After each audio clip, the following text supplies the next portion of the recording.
Plunge ఒకటి, plunge pole ఒకటి, కొంచెం చిన్న సమస్య వచ్చింది, డబ్బులు శాంక్షన్ చేసాం, work is going on. We have taken decisions.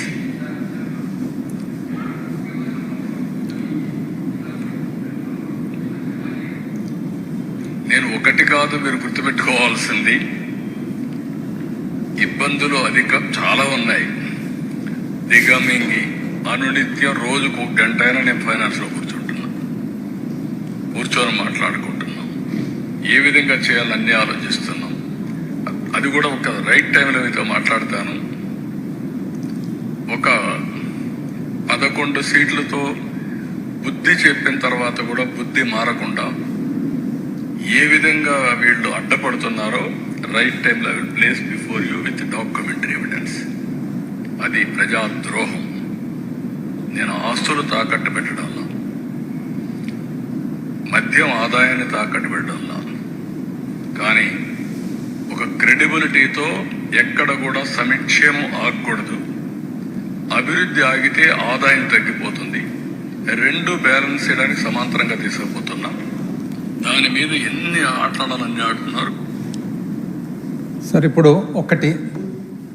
మీరు ఈ 3 నిమిషాల్లో మీరు ప్రజలందరికీ మీరు ఏం చెప్పారంటే, ఏం కన్వే చేశారంటే, ఒకటి, మీరు ఎవ్వరే కానీ మిమ్మల్ని ఏమన్నా ప్రశ్నలు అడిగితే మీరు ఉపేక్షించరు. అది ఎవరు, ప్రతిపక్షమే కాదు, ప్రజలను ఉద్దేశించి కూడా చెప్పినారు, ప్రజలు కూడా అని అన్నారనమాట. రెండవది, మీరు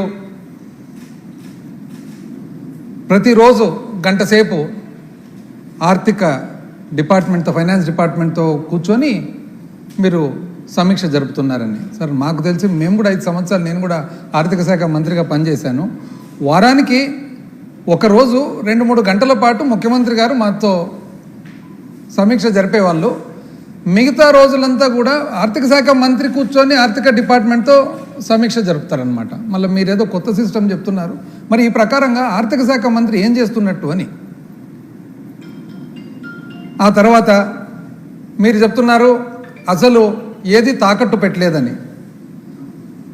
లిక్కర్ డబ్బులు తాకట్టు పట్టలేదని అంటున్నారు. ఎక్సైజ్ రెవెన్యూ మంచిదే. ఎక్సైజ్ రెవెన్యూ ఒకవేళ తాకట్టు పెట్టలేదని మీరు అంటున్నారు. రాష్ట్రానికి సంబంధించిన మొత్తము ఖనిజ సంపద మొత్తం కూడా మీరు 9,000 కోట్ల కోసం తాకట్టు పెట్టిన మాట వాస్తవమా కాదని అడుగుతా ఉన్నాం. ఏపీఎండిసి ఖనిజాభివృద్ధి సంస్థకు 300 చిల్లర మైనింగ్ లీజులన్నీ అప్పచెప్పి ఆ 300 చిల్లర మైనింగ్ లీజులు శాశ్వతంగా, అంటే ఈ అప్పు ఎంతసేపు ఉంటుందో అంతసేపు దాంట్లో వచ్చిన ఆదాయం అంతా తాకట్టు పెట్టి, ఇదే కాకుండా మొట్టమొదటిసారిగా చరిత్రలో ఎప్పుడు లేని విధంగా అసలు రాష్ట్ర ఖజానాకే మీరు ఎవరైతే డిబెంచర్స్ ద్వారా, బాండ్స్ ద్వారా అప్పు ఇచ్చినారో వాళ్లకు మీరు డబ్బులు కట్టకుంటే, రాష్ట్రం డబ్బులు కట్టకుంటే రాష్ట్ర ఖజానా నుంచి డైరెక్ట్గా తీసుకుంటే దానికి మీరు పర్మిషన్ ఇచ్చినారండి. మీరు ఎట్లా చెప్తారండి ఇది తాకట్టు పెట్టలేదని చెప్పేసి? ఈ విధంగా అంటే ఇప్పుడు ప్రజలు అడుగుతున్నారు. ఏమని అడుగుతున్నారు ప్రజలు?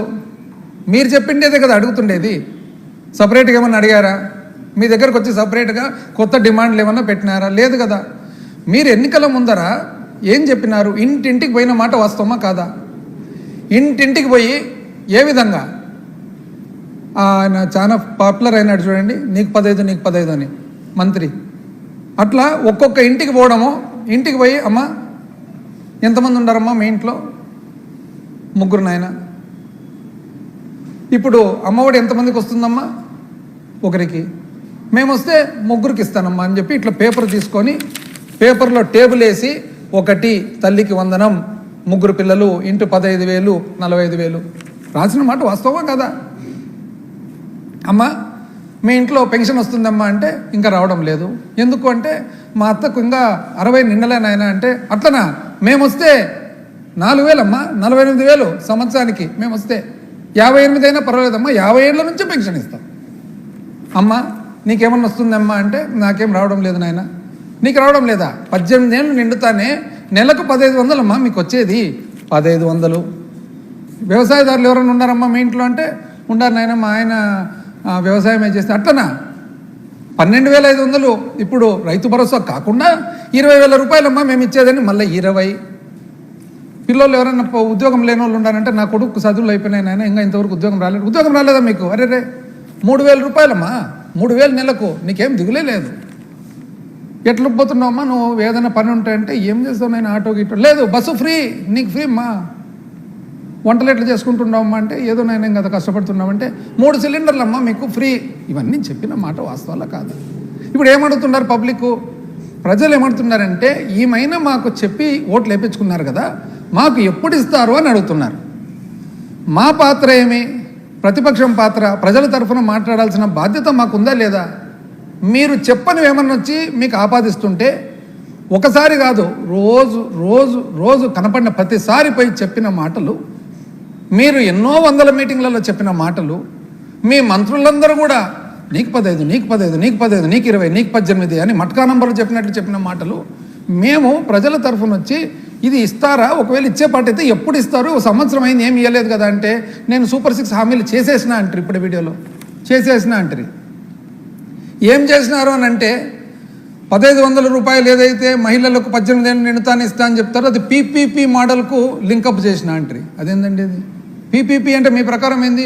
ఒక వ్యక్తి ఇంకో వ్యక్తిని చూసుకుంటాడంట ఊర్లో.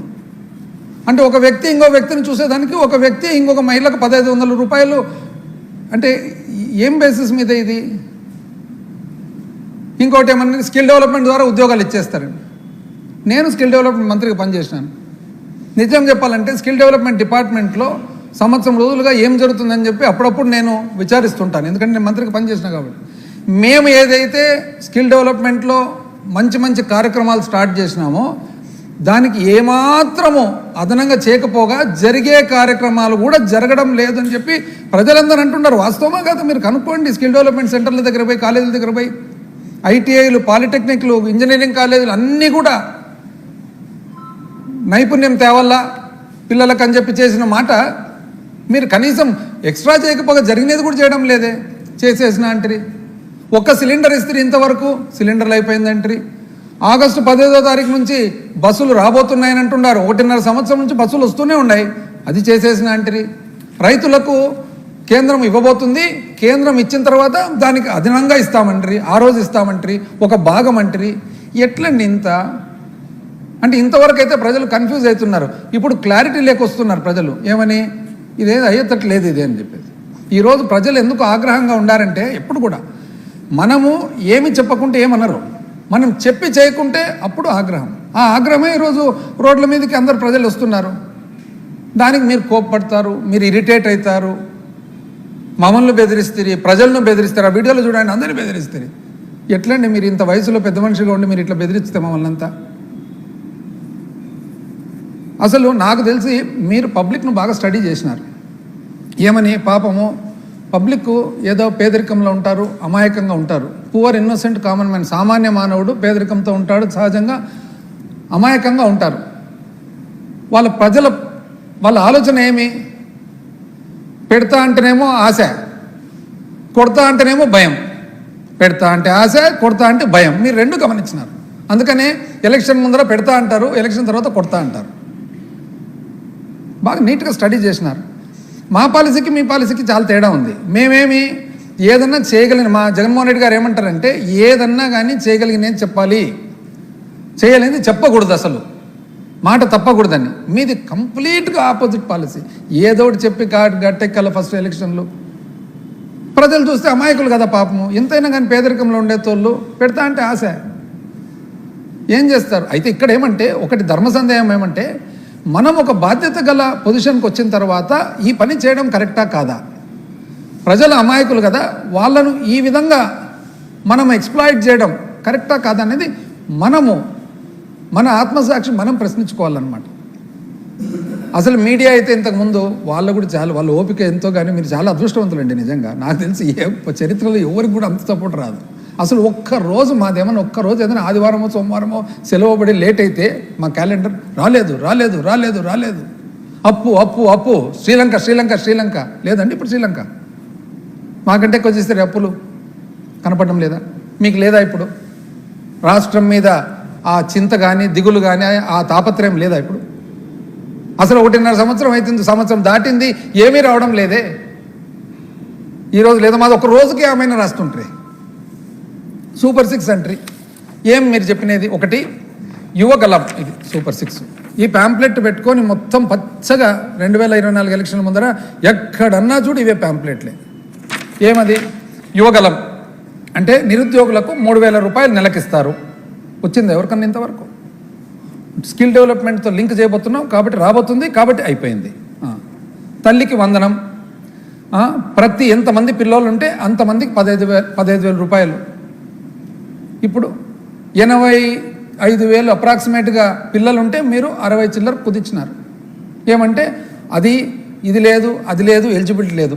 ఆ రోజు మేము ఎలిజిబిలిటీ గురించి చెప్పినప్పుడు మమ్మల్ని అన్ని తప్పులు పడితే మళ్ళా మీరు తప్పు అని అన్నప్పుడు ఆ తప్పును సరిదిద్దాల్సిన బాధ్యత మీకుందా, లేదా తప్పును కంటిన్యూ చేసి నువ్వు తప్పు అని చెప్పేది బాధ్యతను? అన్నదాత సుఖీభవ కేంద్రం ఇవ్వబోతుంది, ఇచ్చిన తర్వాత దాంతోపాటు ఒక ఇన్స్టాల్మెంట్. మీరు అన్న మాట ఏమి? కేంద్రం ఇచ్చేది కాకుండా 20,000 రూపాయలు ఇస్తామని అన్నారు. ఈరోజు చిన్నగా మార్చేస్తున్నారు. అప్పుడే అది కూడా అయిపోయింది అని అంటున్నారు. దీపం ఒక సిలిండర్ ఇస్త్రీ అయిపోయింది అని అంటారు. ఆడబిడ్డ నిధి ప్రతి మహిళకు 1,500 రూపాయలు. ఇప్పుడు ఏదో పీపీ 4 పీస్ అంటున్నారు. మళ్ళీ ఏందో ఈ పీ ఏందో 4 పీస్ ఏందో, ఒకరు వచ్చేది ఏందో, వాళ్ళు ఇంకొకరికి డబ్బులు ఇచ్చేది ఏందో, ఈ సబ్జెక్టే మాకు అర్థం కావడం లేదు. మహిళలకు ఉచిత బస్సు ఆగస్టు 15th అంటున్నారు. పోయిన 15th అయిపోయి, ఈ 15th అయిపోయి, వస్తుంది, దగ్గరకు వచ్చింది. 15 కోట్ల ఆంధ్రులకు భవిష్యత్తు గ్యారంటీ చూడండి ఈ ప్యాంప్లెట్లు కూడా. అంటే 18 ఏళ్ళు నిండిన స్త్రీకి ఆడబిడ్డ కింద నెలకు 1,500. ఇప్పుడే నేను చెప్పినది తల్లికి. ఇవన్నీ ఏమి దీనికి అంత పేరేం పెట్టినారంటే ఏది ఆడబిడ్డ నిధి, తల్లికి వందనం, దీపం, ఉచిత బస్సు ప్రయాణం కలిసి మహాశక్తి పేర్లు మాత్రం బ్రహ్మాండంగా ఉంటాయి. సినీ ఫీల్డ్ బేసిస్ ఈ పార్టీకి ఫౌండేషన్ సినీ ఫీల్డ్ కాబట్టి బ్రహ్మాండంగా ఉంటుంది అనమాట. మా పార్టీకి ఫౌండేషను ఏదో ఒక పిల్లర్స్ ఏమంటే రాజశేఖర రెడ్డి గారి ఆశయాలు, ఒక పద్ధతి, ఒక రైతులు, వ్యవసాయదారులు, పాపము బీసీ ఎస్సీ మైనారిటీలు, వ్యవసాయదారులు, ఇది మాకు ఫౌండేషన్ అయితే ఇక్కడ ఫిలిం ఫీల్డ్ ఫౌండేషన్ అనమాట. ఏం చేద్దాం? అన్నదాత సుఖీభవ 20,000 రూపాయలు. యువగలం బీసీలకు రక్షణ చట్టం.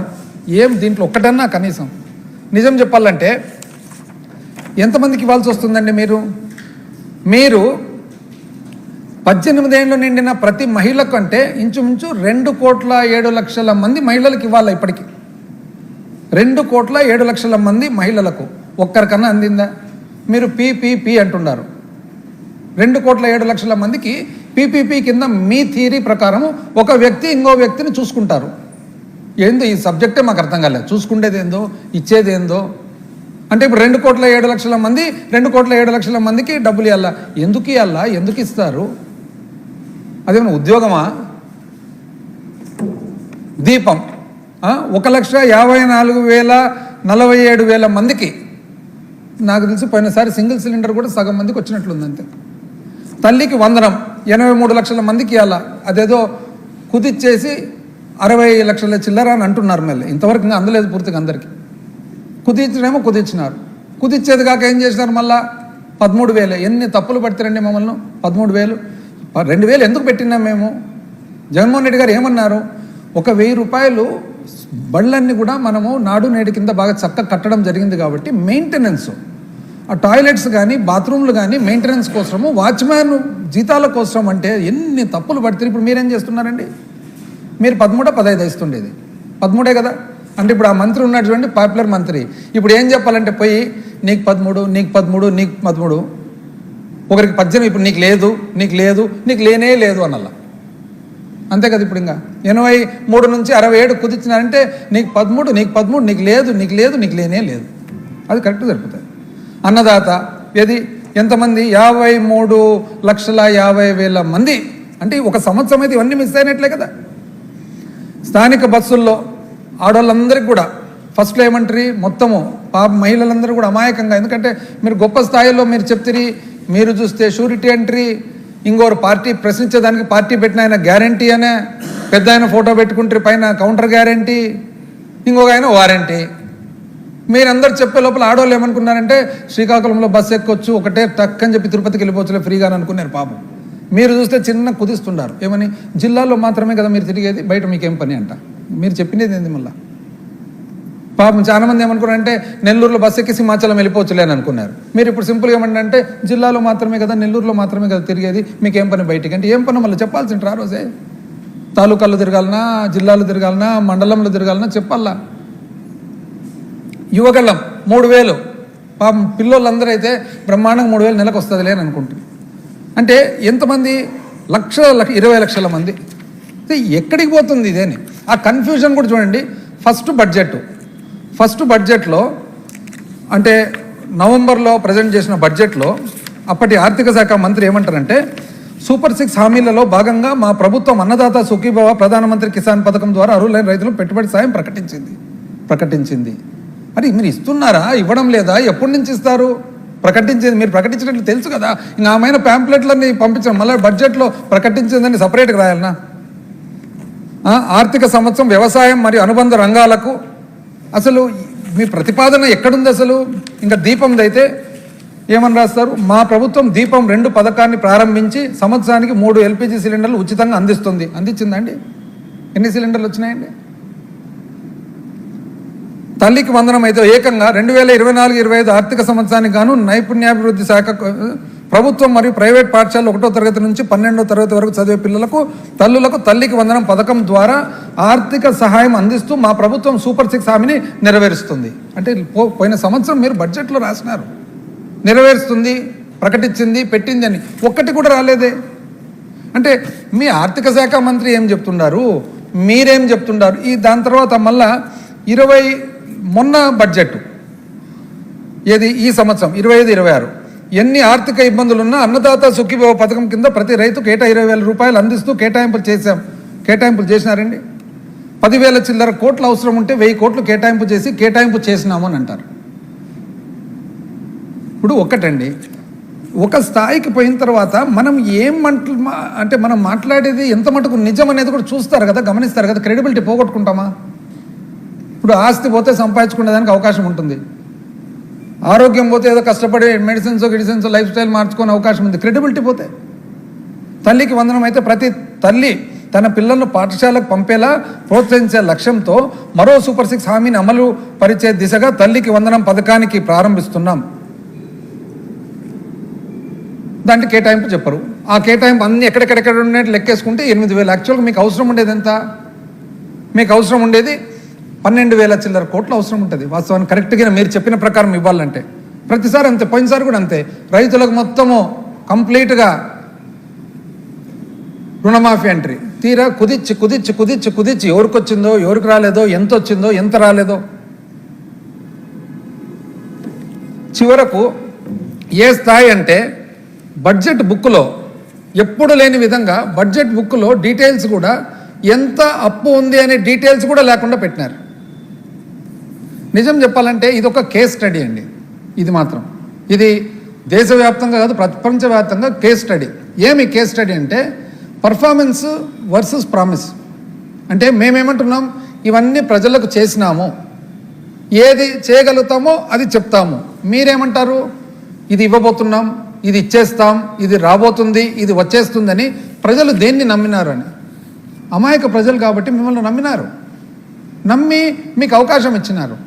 నమ్మి మీకు అవకాశం ఇచ్చినంత మాత్రాన ఈ విధంగా మరి మనం పరిపాలన చేయడం కరెక్టా అని ప్రజలందరూ కూడా ఒకసారి వాళ్ళు ఆలోచిస్తూ ఉన్నారు. మీరు జాగ్రత్తగా ఆలోచించుకోవాలి. ఇప్పుడు ఇది ఉదాహరణకు మేము చెప్తాను మా పర్ఫార్మెన్స్.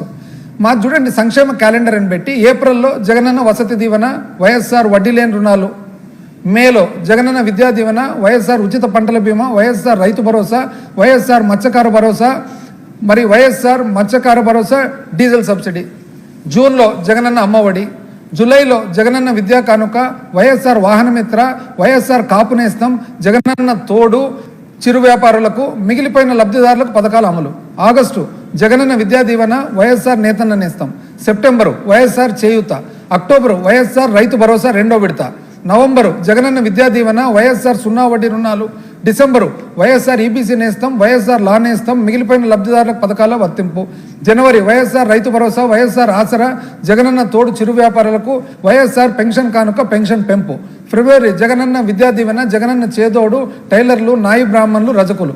మార్చి ఎంఎస్ఎంఈలకు ప్రోత్సాహకాలు విడుతుంది. క్లియర్గా క్యాలెండర్ పెట్టి ఎన్ని ఇబ్బందులు ఉన్నా, కోవిడ్ ఉన్నా, నిజం చెప్పండి, మీరు కోవిడ్ ఎట్లాంటి విపత్తు మీరు ఎప్పుడు ఎదుర్కొన్నారని ప్రతిసారి మీరు వచ్చినప్పుడు చాలా ఇబ్బందికరమైన పరిస్థితి అంటారు. అంటే మీకు ఒకరికైనా ఇబ్బందులు? అంటే అందరు ముఖ్యమంత్రులకు ఎవరికి లేదా ఇబ్బందులు? మీకైనా, మీ ప్రభుత్వానికైనా? అది ఎట్లో ప్రతిసారి మీరున్నప్పుడే ఇబ్బందులు అని అంటారు. మరి ఇప్పుడు ఇవన్నీ కోవిడ్ అనే ఇబ్బందులు ఉంటే కూడా చేసినామా లేదండి? చివరకు లాస్ట్ ఆసరా చేయుత ఎన్నికలప్పుడు ఎందుకు ఆగిపోయిందో కూడా మీకు తెలుసు, ప్రజలకు తెలుసు. పోలింగ్ అయిపోయిన వెంటనే వచ్చిందా లేదా? అసలు చాలా ఆశ్చర్యకరంగా ఉంది. అందుకనే మేము చెప్పడం, మీది సూపర్ 6 ఏమో కానీ ప్రజల దృష్టిలో మాత్రము ఫస్ట్ బాల్లోనే అవుట్ అయినారు. ఫస్ట్ బాల్లోనే అవుట్ అయిపోయినారు.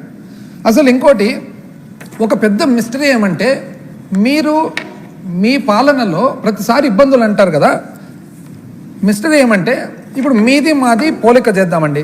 2023-24 మా బడ్జెట్ ఎంత అంటే 23-24 మా చివరి సంవత్సరం 2,35,780 కోట్లు మా బడ్జెట్. అంటే ఖర్చు వచ్చేసి 2,35,780 కోట్లు.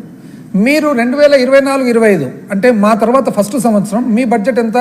2,45,076. అంటే మాకంటే 10,000 కోట్లు మీరు బడ్జెట్ ఎక్కువ చేసినారు. పోనీ అంటే 2,35,000 అప్రాక్సిమేట్ మేము, మీరు 2,45,000 కోట్లు అంటే 10 లక్షలు ఎక్కువ చేసినారు కదా. పోనీ ఖర్చులు మాకు వచ్చిన పెద్ద ఖర్చు ఏమి? 52,000 కోట్లు. నేను ఇంకా పక్కన తీసేసి అందాజుకు చెప్తానండి. 52,000 కోట్లు మాకు జీతాలు, మీది 59,000 కోట్లు జీతాలు. పెన్షన్లు మాది 21,500 కోట్లు, మీది 27,000 కోట్లు వేసుకుందాంలేండి. వడ్డీలు వచ్చేసి మాది 29,500 కోట్లు, మీది 31,000 కోట్లు. కాబట్టి మాది 1,03,000 కోట్లు. ఇవన్నీ ఏది జీతాలు అనుకోండి, పెన్షన్లు అనుకోండి, వడ్డీలు అనుకోండి. మీది 1,18,000 కోట్లు, జీతాలు అనుకోండి, పెన్షన్లు అనుకోండి, వడ్డీలు 1,18,000 కోట్లు. తర్వాత మూలధనం పెట్టుబడి. మీరు ఎప్పుడు మేము మూలధనం పెట్టుబడి అసలు మీరేమి శాశ్వతమైన పనులు చేయరు అని అంటారు కదా. లాస్ట్ సంవత్సరం మేము చేసినది 23,300 కోట్లు, మీరు చేసేది 19,000 కోట్లు. మాకంటే 4,000 కోట్లు తక్కువ చేసినారు మీరు. మరి అంటే మేము ఈ పరిధిలోనే మాకెంత వచ్చింది గ్యాపు? 2,35,000 కోట్లలో మేము జీతాలు, పెన్షన్లు, వడ్డీలు తీసేస్తే 1,09,000 కోట్లు గ్యాప్ ఉంది. మీరు 2,45,000 కోట్లలో మీరు జీతాలు, పెన్షన్లు, వడ్డీలు తీసేస్తే 1,07,000 కోట్లు ఉంది గ్యాపు. మాకు 1,09,000 కోట్లు ఉంది, మీకు 1,07,000 కోట్లు గ్యాప్ ఉంది. ఆ 1,09,000 కోట్లలోనే మేము ఇవన్నీ చేసినామండి. జగనన్న అమ్మఒడి చేసినాం, జగనన్న వసతి దీవెన చేసినాం, జగనన్న విద్యా దీవెన చేసినాం, జగనన్న విదేశ విద్యా దీవెన చేసినాం, జగనన్న వైఎస్ఆర్ రైతు భరోసా చేసినాం, వైఎస్ఆర్ 0 వడ్డీ పంట రుణాలు చేసినాము, వైఎస్ఆర్ ఫ్రీ క్రాప్ ఇన్సూరెన్స్ చేసినాము, ఇన్పుట్ సబ్సిడీ చేసినాము, మత్స్యకార భరోసా చేసినాం, 0 వడ్డీ చేసినాం, పెన్షన్ కానుక చేసినాం, చేయూత చేసినాం, ఆసర చేసినాం, నేతన్న నేస్తం చేసినాం, జగనన్న చేదోడు చేసినాం, వైఎస్ఆర్ లా నేస్తం చేసినాం, వాహన మిత్ర చేసినాం, ఆరోగ్య ఆసరా చేసినాం, ఈబీసీ నేస్తం చేసినాం, ఆరోగ్యశ్రీ చేసినాం, కళ్యాణమస్తు, షాదీ తోఫా హౌసింగ్ చేసినాము, జగనన్న తోడు చేసినాం, జగనన్న తోడు లోన్స్ చేసినాము, గోరుముద్ద చేసినాం, సంపూర్ణ పోషణ చేసినాం, విద్యా కానుక చేసినాము, ట్యాబులు పంచినాం. మీరు ఏం చేసినారు అని ఎక్కడ పోయింది డబ్బులు? ఇప్పుడు మేము అడగాల ప్రశ్న మిమ్మల్ని, ఎక్కడ పోయినాయి డబ్బులు? ఇప్పుడు మీ బడ్జెట్ మా బడ్జెట్ 10,000 కోట్లే తేడా. జీతాలు, పెన్షన్లు అండ్ వడ్డీలు లెక్కేస్తే ఇంచుమించు దగ్గరలో ఉన్నాం. 1,00,000 కోట్లు అప్రాక్సిమేట్గా మేము వేరే ఖర్చు పెట్టాం. మీరు ఎక్కడ ఏం చేస్తున్నారు? మాకు మీకు ఒక్కటి, మీరు 1,000 రూపాయలు పెన్షన్ పెంచినారు, ఎవరికి? వృద్ధాప్య పెన్షన్. కానీ బ్యాలెన్స్ అంతా ఎక్కడ పోయినట్లు? ఒక్క స్కీమ్ లేకుండా. అంటే నిజం చెప్పాలంటే మేము ఇన్ని స్కీములు చేస్తే ఆ అన్ని స్కీములు మీరు చేయనందువల్ల మీకైతే సేవింగ్ కదా. అది మేము ఎక్కడి నుంచి తెచ్చినట్లు? మీరన్నా సంకీర్ణ ప్రభుత్వం, మాది సంకీర్ణ ప్రభుత్వం కూడా కాదే. ఇది ప్రజలందరూ కూడా ఒక్కసారి చూడాలా. అసలు మేము అడగల ప్రశ్న, మీరు కాదు అడిగేది, మేము అడగల. ఆయన చూస్తే పార్టీ పెట్టినదే ప్రశ్నించేదానికని చెప్పేది ఆయన ఇవన్నీ అడగడే సైలెంట్గా ఉన్నాడు. మీరు అడగల వద్ద, మీరు పార్టీ పెట్టినదే ప్రశ్నించేదాన్ని కదా. పైగా ప్రజలనే ప్రశ్నిస్తాడు ఆయన. ప్రజలు మిమ్మల్ని ప్రశ్నిస్తారండి ప్రభుత్వంలో ఉన్నప్పుడు. ఇది చాలా ఆశ్చర్యకరమైన విషయం. మీరు బయటకు వచ్చి చెప్పాల మళ్ళా. ఇప్పుడు ఎవరైనా కానీ ఒక సామాన్య మానవుడు ఏం చేస్తాడు? బడ్జెట్ చేసుకుంటాడు. మనం అందరం బడ్జెట్ చేసుకుంటాం. ఇప్పుడు ఇవన్నీ అంటే ఇప్పుడు 5 సంవత్సరాలుగా ఆంధ్ర రాష్ట్రంలో సామాన్య మానవుడు ఏప్రిల్లో ఏమొస్తుంది, మేలో ఏమొస్తుంది, జూన్లో ఏమొస్తుంది, జూలైలో ఏమొస్తుంది, నెల ఏమొస్తుందని చూసుకొని దాన్ని బట్టి పిల్లలకు ప్లాన్ చేసుకుంటారు, ఇంటికి ప్లాన్ చేసుకుంటారు, ఖర్చు ప్లాన్ చేసుకుంటారు. మీరు ఏమీ ఇయ్యను ఈరోజు బయట చూడండి ఎట్లుందో పరిస్థితి.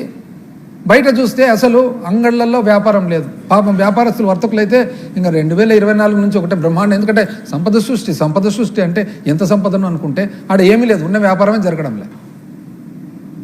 ఉన్న వ్యాపారం జరగకపోగా మొన్ననే ఊరికి పోతే నాకు ఒక ఆయన చెప్పినాడు, చాంద్ అని ఉన్నాడు అనమాట. వాళ్ళ తాత ఇదురుస్ అని పాతకాలము మాకు వార్డు మెంబరు మా పంచాయతీలో, అదేవిధంగా కాంట్రాక్టర్ కూడా, ఆయన మనమడి చాంద్ అని. ఆ చాందు ఆయన తన కొడుకును పిలుచుకొని పోతున్నాడు, చిన్నపిల్లోడిని పిలుచుకొని పోతుంటే మొత్తం 5 గంటలకు 6 గంటలకే అంగళ్ళన్నీ మూసేసినారంటే, షాపులన్నీ మూసేసినారు. డల్గా ఉందంటే ఏదో కర్ఫ్యూ మాది. ఎందుకంటే వ్యాపారాలు ఉంటేనా, సంపద సృష్టి లేదు. మరి ఒక్క చోట మాత్రం బల్బులు వెలుగుతున్నాయంట. ఆ పిల్లోడు ఉండి వాళ్ళ నాయన అడిగినంట, నాయన ఆడేదో చాలా మంది ఉంటారు, బల్బులు వెలుగుతుండే, ఆడికి నన్ను పిలుచుకొని పో అంట. ఏం చేయాలరా, ఏం చేస్తావు, వాడు పిలుచుకొని పోయింటే నన్ను పిలుచుకొని పో నాయన, పిలుచుకొని పోయేదో మనుషులు చాలా మంది ఉంటారు, నాకేదన్నా కొని అంట. తీరా ఏమంటే ఏకైక షాప్ నడుస్తుండేది వైన్ షాప్ అంట. ఇది సంపద సృష్టి, ఇది వాస్తవం జరిగినది. వైన్ షాపు, ఆ ఒక్క వైన్ షాపుకు మాత్రం బల్బులు పెట్టి ఎవరైనా చూస్తే ఏదైనా బ్రహ్మాండమైన పండగనేమనేటట్లు ఆ పిల్లోడ బల్బులను చూసి నాకు కూడా ఏమైనా కొని అంటారంట. మిగతా అన్ని షాపులు మూసుంటాయి. మామూలు పిల్లలు ఏమంటారు, అంగడి ఏదైనా బొమ్మలు కనపడితే కొని అంటారు, ఇది బల్బులు కనపడితే కొని. ఆడ పరిస్థితి ఎట్లుందంటే ఊర్లలో మీరు చూసినారో లేదో అండి, అందరూ ఫైనాన్స్లలో తీసుకున్నారు. 5 స్టార్ ఫైనాన్స్ అని, ఇంకో ఫైనాన్స్ అని. జాగ్రత్తగా చూడండి అవన్నీ ఎంత ఫైనాన్స్లు ఉన్నాయి. అందరు ₹2 వడ్డీ, ₹3 వడ్డీ, మళ్ళొకసారి అంటే 5 సంవత్సరాలు ఈ వడ్డీ ఇదంతా లేదు. ఈ కాల్ మనీలు ఇవన్నీ లేవు. ఇప్పుడు చూడండి ఎట్లున్నాయో. ప్రతి ఒక్కరూ ఇండ్లు తాకట్టు పెట్టి వడ్డీలకు తీసుకున్నారు, సర్వనాశనం అయిపోతున్నారు. చివరికి ఏ స్టేజ్కి వచ్చిందంటే, 1 సంవత్సరం అయిపోయిన తర్వాత విజయం సంగతి ఏమో కానీ ఆయన కేకే సర్వే అని మొన్న వచ్చింది. ఆ కేకే సర్వేలో బాగలేదు సర్వే అంటారు. ఆ రోజు మీకు 160 వస్తున్నప్పుడు బాగుందే, అప్పుడేమో బాగుంది, ఇప్పుడు బాగలేదంట సర్వే. ఆయన ఏమంటారంటే 40 సీట్లు అవుట్ రైట్గా పోతాయి, మిగతావి కూడా అన్ని ఆడికాడికి ఉన్నాయంటే అది మాత్రం నచ్చలే. సంవత్సరం కాలే ఇంతవరకు పాజిటివ్ పరిపాలన చేసే బదులు మీ మీడియా వాళ్ళే మీకు క్వశ్చన్లు అడుగుతున్నారు. ఒకవేళ జగన్మోహన్ రెడ్డి మళ్ళా వస్తే అంటే స్టార్ట్ అయింది అప్పుడే, ఇంకా 4 ఏళ్ళు ఉంది, అంతలేక మీకు జగన్మోహన్ రెడ్డి మళ్ళా వస్తే అంటే మీ మనసులో ఉన్న మాటనే కదా.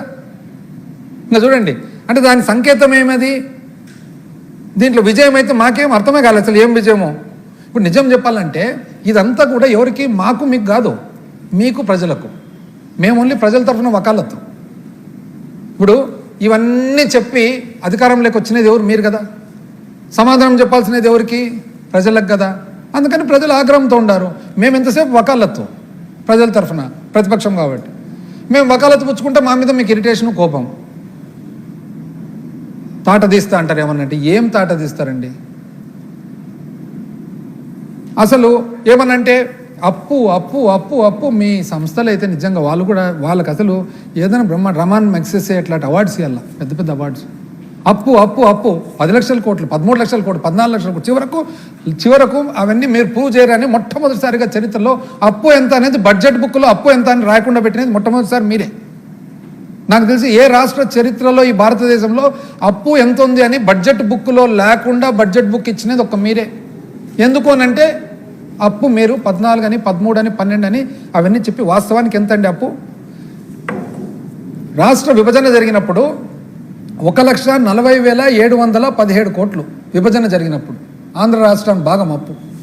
మీరు 2019 దిగిపోయేటప్పుడు మేము ప్రభుత్వం ఏర్పాటు చేసుకున్నప్పుడు 3,90,247 కోట్లు, 3,90,247 కోట్లు.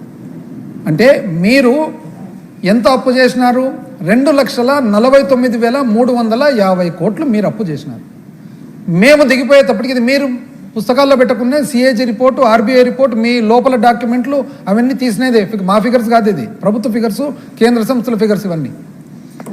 మేము దిగిపోయేటప్పటికి 7,21,918 కోట్లు. అంటే మేము చేసిన అప్పు 3,32,671 కోటి. మేము 3,32,671 కోటి చేస్తే 14 లక్షలు, 13 లక్షలు, 12 లక్షలు యాజ్ ఇఫ్ మేమే మొత్తం చేసినట్లు ఇచ్చేది రాంగ్ ఫిగర్. ఆ రాంగ్ ఫిగర్ను కూడా మళ్ళీ మొత్తం ఫిగర్ మాకు ఆపాదిచ్చేది. అంటే రాష్ట్రం విభజన జరిగే ముందు అప్పు కూడా మేమే చేసినాం. 2019 నుంచి 14 నుంచి 19 కూడా మేమే చేసినాం. ఎంత అన్యాయం అండి ఇది. నిజం చెప్పాలంటే మీరు మాకంటే ఎక్కువ అప్పు చేసినారు. ఎందుకంటే 1,40,717 కోట్ల నుంచి మీరు 3,90,247 కోట్లకు అప్పు తెచ్చినారంటే సంవత్సరం మీద సంవత్సరం మీరు దాన్ని సిఏజిఆర్ అంటారు, కంపౌండెడ్ యాన్యువల్ గ్రోత్ రేట్ అని ఒక సంవత్సరం మీద ఇంకో సంవత్సరం ఏ స్థాయిలో ఏ శాతంతో చేసినారంటే మీరు 22.63% చేసినారు. అంటే ఈరోజు 100 రూపాయలు అప్పు ఉంటే వచ్చే సంవత్సరానికి మీరు 122 రూపాయలు చేసినారు. 122 నుంచి మళ్ళా 22% అంటే 140 చిల్లర చేసినారు. అట్లా మీరు చేసినారు.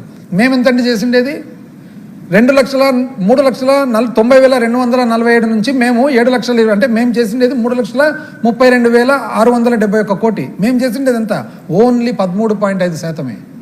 అంటే మీరు 100 రూపాయల అప్పును 122 చేస్తే మేము 100 రూపాయల అప్పును 113 చేసిండేది. మాకు తప్పు, మీరు మాత్రం కరెక్టు. శ్రీలంక అయిపోతుంది, కంబోడియా అయిపోతుంది, ఇంకోటి అయిపోతుంది. ఎంత అన్యాయం అండి.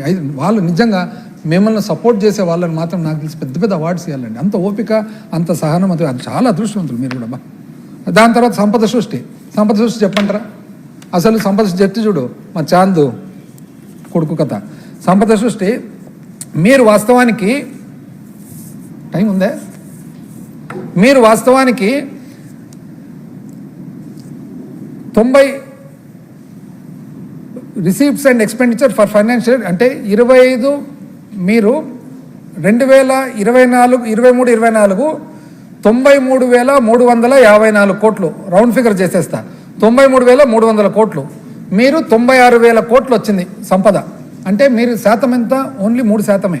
ఇదే మాకు చూస్తే అంటే లాస్ట్ సంవత్సరం అది 23-24 24-25 పోల్చుకుంటే, మా లాస్ట్ సంవత్సరం పోల్చుకుంటే మేము చేసిండేది ఎంత?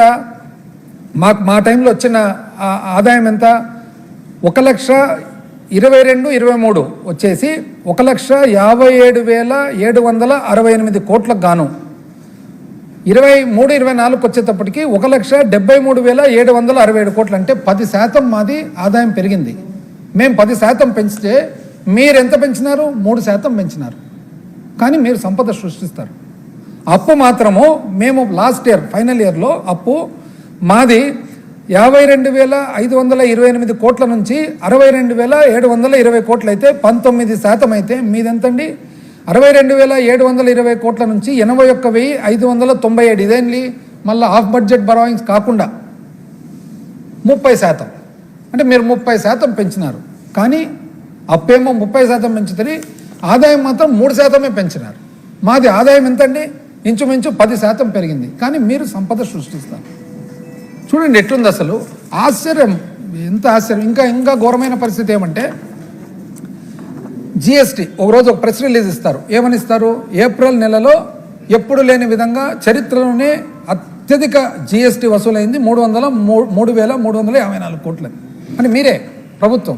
అది ఏందబ్బా వాస్తవం? అది అన్ని ఏ ఇండికేటర్ చూసినా తక్కువ ఉంది, ఇది ఎట్లా వచ్చిందని చెప్పి మేము మళ్ళీ పరిశోధన చేస్తే వాస్తవానికి నిజం చెప్పాలంటే ఏప్రిల్ 2024 సంవత్సరంలో 3,499 అంటే 3,500 కోట్లు అయితే ఏప్రిల్ 2025లో ఓన్లీ 2,652 కోట్లు మాత్రమే, -24%. అంటే పోయిన సంవత్సరంతో పోల్చుకుంటే -24% చేసి అత్యధిక జిఎస్టీ వచ్చింది సంపద సృష్టి అని మళ్ళీ ప్రెస్ రిలీజ్ ఇస్తారు. ఎంత అన్యాయం అంటే ఎవరు చూడరనుకుంటున్నారా? ఏం ఆశ్చర్యం ఉంది అసలు. ఇంకా దాని తర్వాత చూస్తే పోయిన సంవత్సరానికి ఏప్రిల్ 24కు ఏప్రిల్ 25కు ఈ రెండు లెక్కేస్తే రాష్ట్రానికి సంబంధించిన పన్ను ఆదాయం ఎంత ఉందండి? 24లో 7,483 కోట్లు అయితే 25 ఏప్రిల్లో 6,569 కోట్లు. అంటే ఎంత? -12%.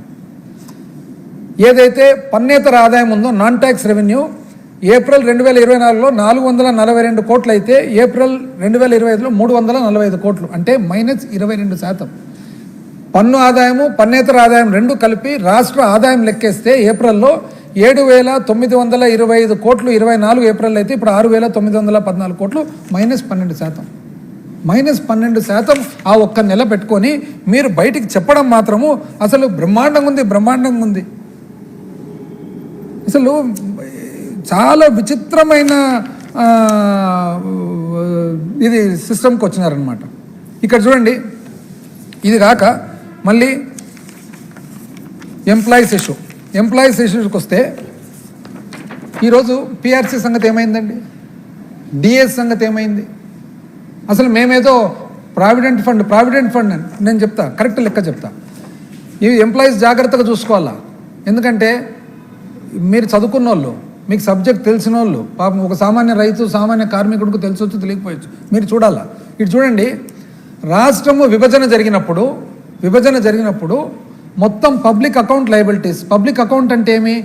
ప్రావిడెంట్ ఫండ్ కానీ, మీరు స్మాల్ సేవింగ్స్ అంటే మీరు ఏదైతే పొదుపు చేసుకుంటారో పొదుపు కానీ, small savings, provident fund, deposits, ఈ 3 కలిపి పబ్లిక్ అకౌంట్ అవుతుంది. అంటే మేజర్గా దీంట్లో మీ డబ్బులు ఉంటాయి, ఎంప్లాయీస్ డబ్బులు. మీ డబ్బులు రాష్ట్ర ఖజానాలో పడతాయి. రాష్ట్ర ఖజానా దాన్ని దేనికో దానికి వాడుకుంటుంటారు, మళ్ళీ మీకు వాపసు ఇస్తుంటారు. అయితే ఆ డబ్బులు మీవి. అప్పుడు ఏదో ప్రావిడెంట్ ఫండ్ వాడినారు అని ఎలక్షన్ ముందర చెప్పినారు కదా, ఇది వాస్తవం చెప్తాడు. రాష్ట్రం విభజన జరిగినప్పుడు 37 మార్చి 2014 నాటికి ఎంత ఉన్నింది పబ్లిక్ అకౌంట్లో? 32,997 కోట్లు. 32,997 కోట్లు. అందులో అంటే ఇది తెలంగాణ ఆంధ్ర కలిపి, అందులో ఆంధ్ర భాగం వచ్చేసి 19,138 కోట్లు. 19,138 కోట్లు. 2014 నుంచి 19 మీరు పరిపాలన చేసిన తర్వాత మీరు దిగిపోయే నాటికి ఎంతండి? 76,516 కోట్లు. 76,516 కోట్లు. అంటే మీరు 19,138 కోట్లు ఎంప్లాయీస్ డబ్బులను కాస్త 76,516 కోట్ల వరకు వాడుకున్నారు. అంటే ఎంత వాడుకున్నట్లు? మీరు 57,378 కోట్లు మీరు వాడుకున్నారు. 58,378 కోట్లు అదనంగా వాడుకున్నారు, మీకు వారసత్వంగా వచ్చినది కాక. మేము దిగిపోయేటప్పటికి ఎంత అండి పబ్లిక్ అకౌంటు? 76,038 కోట్లు. అంటే మేము వాడుకోకపోగా మేము 478 కోట్లు తిరిగి కట్టినాం. మీరు 57,378 కోట్లు మీరు వాడుకుంటారు, మేము 478 కోట్లు తిరిగి కట్టినాం. ఎంప్లాయీస్ మా మీద దున్మెత్తి పోసుడు, ఏం చెప్పాలి? మీ సంస్థలు ఆ విధంగా హెల్ప్ చేసినాయి, మీకు అదృష్టవంతులు. అంతకంటే ఏం చెప్పగలుగుతాం? ఇంకా తల్లికి వందనం అయితే, తల్లికి వందనం చూడండి, ఇదేందో మిస్టరీ. కేంద్ర ప్రభుత్వం ఇచ్చే లెక్కల ప్రకారమేమో 87 లక్షల మంది పైన ఉన్నట్లు. మీరు చూస్తే 67,000 అని మీరు అంటున్నారనమాట. ఎందుకు 67,000 అంటే ఎంతోమందిని మీరు దానికి ఎలిజిబిలిటీ లేదు, దీనికి ఎలిజిబిలిటీ లేదు తీసేస్తున్నారు. మళ్ళీ ఎలిజిబిలిటీ లేదు అనేది మీరు ముందర అట్లా చెప్పలేదు కదా. ఇంటింటికి పోయినప్పుడు ఏమన్నారు? ఎంతమంది పిల్లలు ఉన్నారు అంతమందికి ఇస్తాం, ఎంతమంది పిల్లలు ఉన్నారు అంతమంది లెక్క రాసి టోటల్ చేసి క్యాలిక్యులేటర్ వేసి ఇంటింటికి పోయి ప్రతి ఒక్కరికి. ఈరోజు చూస్తే సింపుల్గా అది లేదు ఇది లేదు అని అంటారనమాట. పైగా మీరేం చెప్తారు అప్పుడు? అసలు నలుగురిని కనండి, 5 మంది మీటింగ్లో నలుగురిని కనండి, 5 మందిని కనండి, 10 మందిని కనండి, చూసుకుంటే బాధ్యత నాది అంటుంది. ఇదేనండి? అంటే పాపం సామాన్య మానవులు ఏదో పేదరికంతో నమ్ముతారు. నమ్ముదంత మాత్రాన ఇంకా ఆయన గ్యారెంటర్ ఎక్కడ పోయినాడో నాకు అర్థం కాలే. ఎక్కడ ప్రశ్న లేదు, జవాబు లేదు గ్యారెంటర్ది అయితే. ఏందో ఇది అసలు. క్యాంపెయినింగ్ అప్పుడైతే ఇంటింటికి అందుకని నేను చెప్తాను, ఇప్పుడు పోయి తిరగాలి ఆయన, నీకు 13, నీకు 13, నీకు లేదు, నీకు లేదు, నీకు లేనే లేదు. అసలు మేమైతే ఆసరా, చేయూత, ఎన్ని రకాల ఒక్కటి లేదా. ఇప్పుడు మీరు ఇప్పుడు నిజం చెప్పాలంటే మీ బాధ్యత ఎంత? మీ బాధ్యత వచ్చేసి మా లిస్ట్ ఏమేముంది అన్నీ ఇంతవరకు చదివేది ఉన్నాయి. అమ్మఒడి, జగనన్న అమ్మఒడి, వసతి దీవెన, విద్యా దీవెన, దాని తర్వాత రైతు భరోసా, 0 వడ్డీ, ఇవన్నీ ఏమి ఇచ్చినారు? మీరు ఏమి ఇవ్వలే. మీరు నిజంగా చెప్పాలంటే ఇప్పుడు మీరు ఇవ్వాల్సినది, బాధ్యతగా మీరు ఇవ్వాల్సినది దేనికి? ఆడబిడ్డ నిధి కింద 1,80,00,000 మంది లబ్ధిదారులకు మీరు ఇవ్వాలా. అదేవిధంగా మీరు తల్లికి వందనము కింద మీరు ఇచ్చిన మాట ప్రకారం అయితే 87,41,000 అంటే 87,42,000 మందికి మీరు ఇవ్వాలా పిల్లలకు. అన్నదాత సుఖీభవ కింద 53,58,000 మంది రైతులకు ఇవ్వాలా. మీరు నిరుద్యోగ భృతి కింద మీరు ఇంచుమించు 20 లక్షల మంది పిల్లలకు 3,000 రూపాయలు ఇవ్వాలా. ఉచిత బస్సు కింద 2,07,00,000 మంది 70,000 మంది 2,70,000 మంది మహిళలకు మీరు బస్సు ప్రయాణం ఇవ్వాలా. దీపం పథకం కింద 1,59,00,000 మందికి మహిళలకు మీరు సిలిండర్లు ఇవ్వాలా. పంటల బీమా కింద 53 లక్షల మంది రైతులకు మీరు బీమా కట్టాలా. మీరు 50 ఏళ్ళు నీదైతే పాపం ఇంటింటికి పోవడము, అమ్మ నీకు పెన్షన్ అంటే లేదు నాయన రావడంలే, ఎందుకు రావడంలే అంటే మా అత్తకు ఇంకా 50-60 నిండలే, ఏం పర్వాలేదు మేము వస్తే ఇచ్చేస్తాం. టక్కని వాళ్ళకి ఏం కనపడుతుంది? 4,000 నెల అంటే 48,50,000 రూపాయలు ఒక్కసారి కనపడేటప్పటికి పటక్కని. అసలు ఆశ్చర్యం చూడండి నిజంగా. ఇవన్నీ పెట్టి చేసి ఇప్పుడు ఏమన్నంటే ప్రశ్నిస్తే కోపం అంటారనమాట. అసలు ఎగ్జిస్టింగ్ స్కీములు మా స్కీములు కూడా ఏది ఇవ్వలేదే అని చెప్పేసి, మా స్కీములు జగనన్న వసతి దీవెన రాలేదే, లబ్ధిదారులు ఎంతమంది 25 లక్షల మంది లబ్ధిదారులు, 25,17,000 మందికి వసతి దీవెన రావాలి. విద్యా దీవెన ఒక్కసారి ఇచ్చినారు 700 కోట్లు, అయిపోయా బంధు. కాలేజీలంతా మొత్తుకుంటున్నారు. విదేశీ విద్యా దీవెన లేదు, వైఎస్ఆర్ చేయూత లేదు, ఆసరా లేదు. చివరకు కాపునేస్తామండి ప్రశ్నించి ఆయన కనీసం కాపునేస్తామని ప్రశ్నించేది లేదా? మిగతా అంటే సర్లే కాపునేస్తామన్నా ఏమైందండి, ఎందుకు కాపునేస్తం ఇవ్వడం లేదని? అది లేదు, చేదోడు లేదు, లా నేస్తం లేదు, వాహనమిత్ర లేదు, ఈబీసీ లేదు, తోడు లేదు, 01 లేదు, ఏం లేవు. అసలు నిజం చెప్పాలంటే యాక్చువల్గా ఈ 1 సంవత్సరం అయిపోయిన తర్వాత ఏదో విజయ సభ అన్నారు, మళ్ళీ నిర్వహించలేదు. విజయం ఏమో కానీ నాకు తెలిసి భయం సాధించినారు. ఒకవైపు ప్రజలను భయపడిస్తున్నారు, ఒకవైపు మీరు భయపడుతున్నారు. నాకైతే విజయం అయితే ఏం కనపడదు. లేకుంటే ఇదేందండి, రోజు నెగిటివ్ న్యూసే, ఆడ అరెస్టు ఈడ కేసు, ఆడ అరెస్టు ఈడ కేసు. లాస్ట్కి చివరకు చూస్తే నిజం ఇది మాత్రము చాలా. ఎందుకంటే ఎంతోమంది గొప్ప గొప్ప జర్నలిస్ట్ ఉన్నారండి ఈ రాష్ట్రం వచ్చిన వాళ్ళు. ఇప్పుడు ప్రొఫెసర్ నాగేశ్వరరావు గారు ఉన్నారు, తెలకపల్లి రవి గారు ఉన్నారు, కొమ్మినేని శ్రీనివాసరావు గారు ఉన్నారు. జర్నలిస్ట్ అన్న తర్వాత వాళ్ళ అభిప్రాయం వాళ్ళు తెలియజేస్తారు. నిజం చెప్పాలంటే మేమే కాదు, all journalist they should stand up to this matter. వాళ్ళు అంటే ఒక డిబేట్ జరుగుతుంది, డిబేట్ జరిగేటప్పుడు వాళ్ళ కంట్రోల్ ఏముంటుందండి దాని మీద? ఆయన వయసు ఎంత, ఆయన స్థాయి ఎంత గొప్ప స్థాయి, అసలు ఆయన వయసు ఎంత, ఆయన పర్సనల్ లైఫ్లో, ఆయన పర్సనల్ జీవితంలో ఆయన కోల్పోయిన విషయాలేమి, రాష్ట్రం అంతా కులాలకు మతాలకు అతీతంగా అందరూ కూడా రెస్పెక్ట్ చేసే వ్యక్తికి, శ్రీనివాసరావు గారికి ఇదేనండి ట్రీట్ మీరు చూసే విధానం. అంటే ఎందుకు అంత మీరు కోపంతో ద్వేషంతో ఎందుకు ఉండాలండి? జరుగుతాయి రాజకీయాలు. రాజకీయాలు అన్న తర్వాత ఏదో వన్ పర్సన్కు 1-2% ఏదన్నా విభేదాలు ఉండొచ్చు, భేదాలు ఉండొచ్చు, ఇంకోటి ఉండొచ్చు. కానీ మనం ఆ భేదాన్ని అందరికీ ఆపాదిస్తేనండి చివరకు బెయిల్ ఇచ్చేటప్పుడు 70 ఏళ్ళ మనిషి మాకైతే చాలా బాధ అనిపించింది. నాకు పర్సనల్గా కూడా I know him, man of great character. అసలు సుప్రీంకోర్టులో బెయిల్ ఇచ్చేటప్పుడు ఆర్డర్లు ఏమన్నారంటే, mister Mukul Rohatgi and mister Siddharth Luthra, learned senior counsel appearing for respondent ఎవరు ఇక్కడ? ఆంధ్రప్రదేశ్ ప్రభుత్వం. శ్రీనివాసరావు గారికి అరెస్ట్ తప్పు, బెయిల్ ఇవ్వాలని అంటే ప్రభుత్వం పోయి వద్దు బెయిల్ ఇవ్వకూడదని ఏమన్నారంటే, would submit that the petitioner has abetted the crime by laughing and mute spectator. అంటే ఏమంటున్నారు? సిద్ధార్థ్ లూత్రా అండ్ ముకుల్ రోహ్తగి భారతదేశంలో ఈరోజు అత్యంత ఫేమస్ అండ్ పాపులర్ అడ్వకేట్స్. వాళ్ళు ఏమన్నారంటే, శ్రీనివాసరావు గారు చేసిన తప్పంట, ఏదో కామెంట్స్ వస్తుంటే ఆయన నిస్సహాయంగా ఉండిపోయినాడు, పైగా స్మైల్ చేసినాడు. దానికి ఆయన ఏమంటారంటే, జడ్జి ఏమంటారంటే, కన్సిడరింగ్ దట్ ద పిటిషనర్ ఎవరైనా శ్రీనివాసరావు గారు has himself not made any defamatory or delegate. ఆయన పిటిషనర్ తను సొంతంగా ఏం అనలేదు, ఏం మాట్లాడలేదు. ఆయన జర్నలిస్టిక్ అంటే ఒక విలేకరిగా అది నడుపుతున్నాడు. అయితే లైవ్ టీవీ న్యూస్లో ఒక రక్షణ ఉండాలి. ఆ రక్షణ ద్వారా in turn shall protect right to freedom of speech be direct that the petitioner be released on bail. అంటే ఏమంటున్నారు జడ్జు? ఒక డిబేట్లో ఒక జర్నలిస్టు తనకు ఒక ఇండిపెండెన్స్ అనేది ఉండాలా, తనకు ప్రొటెక్షన్ ఉండాలా. ఆ ప్రొటెక్షన్ ద్వారా మనకు ఫ్రీడమ్ ఆఫ్ స్పీచ్ ఏదైతే మనం మాట్లాడేదానికి హక్కు ఉందో రాజ్యాంగం ప్రకారం అది ప్రొటెక్ట్ చేయాలని అన్నారు. ఎంత చూడండి, అవసరమా అండి? ఇప్పుడు అసలు మీరు మీరు గెలిచిన తర్వాత కొన్ని బేసిస్ మీద గెలిచినారు. 5 సంవత్సరాలు మీరు పాజిటివ్గా ఫీల్ గుడ్ ఫ్యాక్టర్తో మీరు పరిపాలన పోవాలి. కానీ కోపము, ద్వేషము, వాళ్ళ మీద ద్వేషం, వీళ్ళ మీద ద్వేషము, చివరకు మీరు ముఖ్యమంత్రిగా గవర్నమెంట్ పబ్లిక్ మీటింగ్లో వైఎస్ఆర్సీపీ వాళ్ళకి ఎవరికే కానీ ఏం పలకొద్దండి, వాళ్ళు పనులు చేయకూడదు మీటింగ్లో. అరే యార్ ముఖ్యమంత్రి, మీరు ముఖ్యమంత్రిగా ఉండేది ఎంటైర్ ఆంధ్ర రాష్ట్రానికి, టీడీపీకి కాదు. మీరు మర్చిపోతున్నారు, ఆ కోపం మీద, ఇరిటేషన్ మీద మర్చిపోతున్నారు మీరు. ఇప్పుడు మాకు 40%, 50% భాగం ఉంది ఈరోజు. అంటే మీరు 50% ఆంధ్ర రాష్ట్ర ప్రజలకు ఏం పలకొద్దు, పనులు చేయొద్దనేనా మీరు చెప్తుండేది? చెప్పొచ్చు నాండి ఎట్లా? చాలా సాడ్.